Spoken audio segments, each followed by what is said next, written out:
안녕하세요. 오늘 8월 15일 광복절이고 또 마침 남평 장날이기도 한데요.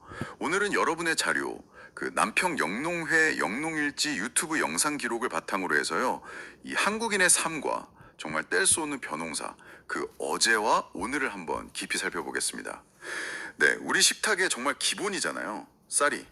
이 벼농사가 수천 년 동안 어떻게 시작되고 또 변해왔는지 그 핵심적인 여정을 따라가 보려고 합니다. 기술 발전과 함께 그 의미가 어떻게 달라졌는지도요. 자, 그럼 바로 시작해 볼까요? 한국 농업 역사를 보면 한 5천 년 전쯤 신석기 말에서 청동기 시대 이때 시작됐다고 하죠. 처음에는 조나 피 같은 잡곡 위주였는데 기원전 한 1000년 그때쯤부터 이제 벼농사가 본격적으로 도입됐다고 해요. 아무래도 한반도 남부 기후가 따뜻하고 습하니까 벼랑 잘 맞았던 것 같고요. 부산 동삼동 유적이나 뭐 부여 송국리 유적에서도 그 흔적이 나왔다고 하죠. 네, 맞습니다. 근데 여기서 중요한 건 이게 단순히 그냥 먹고 사는 기술 그 이상이었다는 거예요. 쌀이 우리 주식이 되면서 뭐랄까 마을 공동체 문화나 아니면 두레 같은 서로 돕는 정신 또 명절이나 제사 같은 우리 문화에 아주 근본적인 바탕이 된 거죠. 삼국시대에는 저수지 같은 관계시설, 그러니까 물대는 시스템이죠. 이게 발달했고, 조선시대에는 그 유명한 이양법, 모내기가 보급되면서 생산량이 확 늘었습니다. 아, 이양법. 모를 따로 길러서 옮기 심는 거요?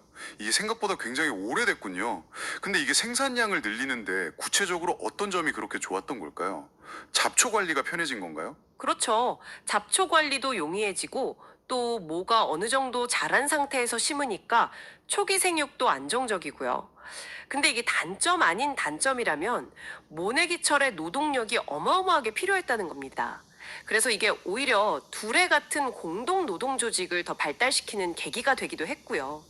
사실 뭐 1960년대, 80년대 산업화 이전까지는 농업이 우리 사회의 기반이었으니까요. 그때 경지 정리 같은 국가적인 사업들도 다 이런 배경에서 이루어진 거고요. 와, 그 예전에 그 엉성한 노동력을 생각하니까 요즘 현대 벼농사의 변화가 정말 확 다가오는데요. 영상 보니까 현대 농사 과정은 시작부터 다르던데요. 육묘, 그러니까 모 기르는 것부터요? 네네.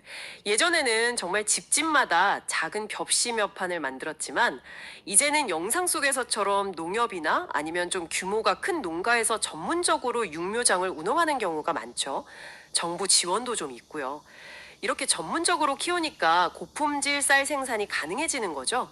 영상에 나온 남평 지형에 왕건이 탐는 쌀, 이거 청모벼 품종인데 이런 지역 브랜드 쌀의 기반이 되는 겁니다.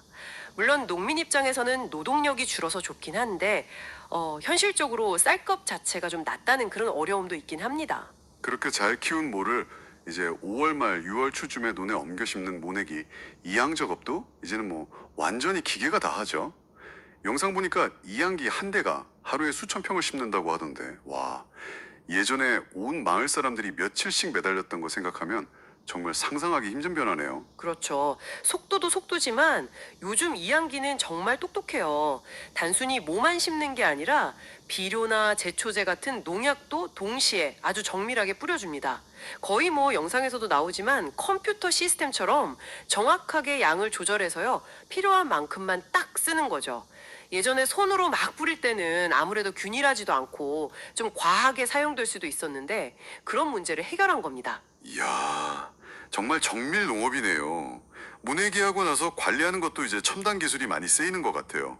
물 관리는 예전보다 수리 시설이 잘 돼서 좀 편해졌다고 하고, 특히 그 병충해 관리.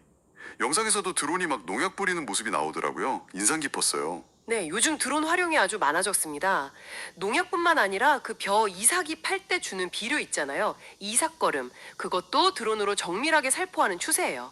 이렇게 꼭 필요한 양만 정확하게 주니까 과거처럼 비료를 너무 많이 줘서 벼가 막 웃자라서 쓰러지는 현상, 그걸 도복이라고 하는데 그런 것도 막고 쌀 품질도 높일 수 있죠. 이런 과학적인 영농 덕분에 예전에는 단위 면적당 한 두세 섬 나왔다면 지금은 네 섬 이상 나오는 경우도 많아졌고요. 그리고 가을이 돼서 벼가 황금빛으로 익으면 이제 수확인데, 이것도 예전엔 낫으로 베고 도리깨로 두드리고 그랬잖아요. 지금은 뭐 콤바인 한 대가 벼 베는 거랑 탈곡까지 그냥 한 번에 다 해버리니까 정말 시작부터 끝까지 기술 발전이 함께하는군요. 맞습니다. 이 모든 과정이 참 대단하죠. 근데 이게 수천 년 동안 이어져 온 우리의 벼농사가 단순히 먹고 살기 위한 수단, 그 이상이라는 걸 또 보여주는 것 같아요. 우리 문화나 정석 깊숙이 자리 잡고 있으니까요. 영상에서도 농사를 통해서 자연의 순리를 배우고 겸손함을 기른다 이런 이야기가 나오잖아요. 맞아요.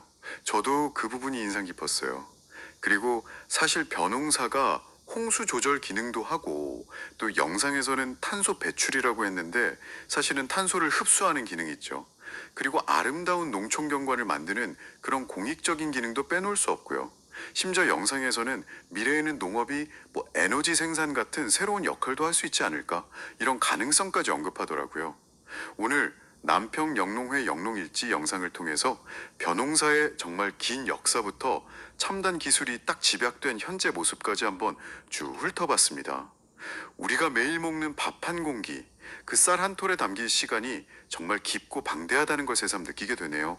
네. 여기서 한 가지 우리가 좀 더 생각해 볼 질문을 던져보고 싶습니다. 영상에서도 말했듯이 농사를 통해 자연의 순리나 겸손함을 배운다고 하잖아요. 그런데 농업이 점점 더 자동화되고 기술 중심으로 발전하면서 과거처럼 몸으로 직접 부딪히면서 얻었던 그런 종류의 인간적인 가치나 교훈들, 이걸 과연 앞으로는 어떻게 계속 발견하고 또 지켜나갈 수 있을까요? 어쩌면 이 기술 속에서 또 다른 새로운 형태의 배움을 찾아야 하는 건 아닐까, 뭐 그런 생각도 듭니다. 여러분은 어떻게 생각하시나요? 네, 오늘 깊이 있는 이야기 정말 감사합니다.